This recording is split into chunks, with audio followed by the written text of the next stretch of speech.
வணக்கம் ஆன்மீக அன்பர்களே. இன்று நாம் பங்குனி உத்திரத்தின் மகத்துவம், விரத விதிகள் மற்றும் இதனால் கிடைக்கும் ஆன்மீக பலன்கள் பற்றி அறியப் போகிறோம்.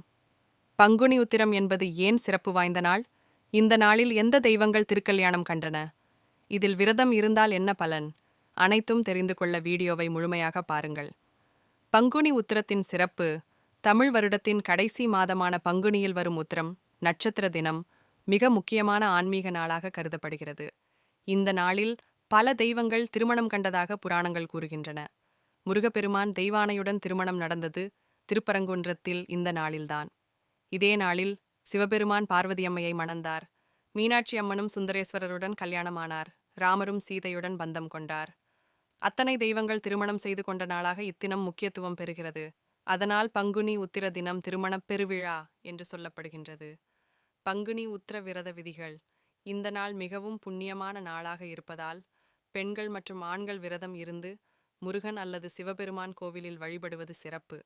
விரதம் எவ்வாறு அனுஷ்டிக்க வேண்டும்? காலையில் விரதம் தொடங்கவும். குளித்து பூஜை அறையில் விளக்கேற்றி முருகனுக்கு அர்ச்சனை செய்யவும். ஓம் சரவணபவ மந்திரத்தை தொடர்ந்து ஜபிக்கலாம். பகலில் எளிதில் செரிக்கக்கூடிய உணவு மட்டும் உண்ணலாம். இரவில் முருகன் கோவிலுக்கு சென்று வழிபாடு செய்யலாம்.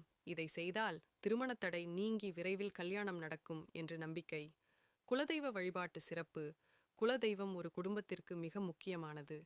பங்குனி உத்திர நாளில் குடும்பத்துடன் சேர்ந்து குலதெய்வ கோவிலில் வழிபாடு செய்தால் இல்ல வாழ்வுக்கு அமைதியை தரும். பங்குனி உத்திரத்தின் ஆன்மீக பலன்கள்: இந்த நாளில் விரதம் இருந்து முருகன், சிவபெருமான் மற்றும் குலதெய்வத்தை வழிபட்டால் திருமணத்தடை நீங்கும். கணவன் மனைவி ஒற்றுமை அதிகரிக்கும். குடும்பம் சுபிட்சமாக வளரும். முன்னோர்களின் ஆசிகள் கிடைக்கும். கல்வி, வேலை, தொழில் முன்னேற்றம் ஏற்படும். இந்த வீடியோ உங்களுக்கு பிடித்திருந்தால் உங்கள் நண்பர்களுக்கும் பகிருங்கள். பங்குனி உத்திர விரதம் பற்றிய உங்கள் அனுபவங்களை கீழே கமெண்ட் செய்யுங்கள்.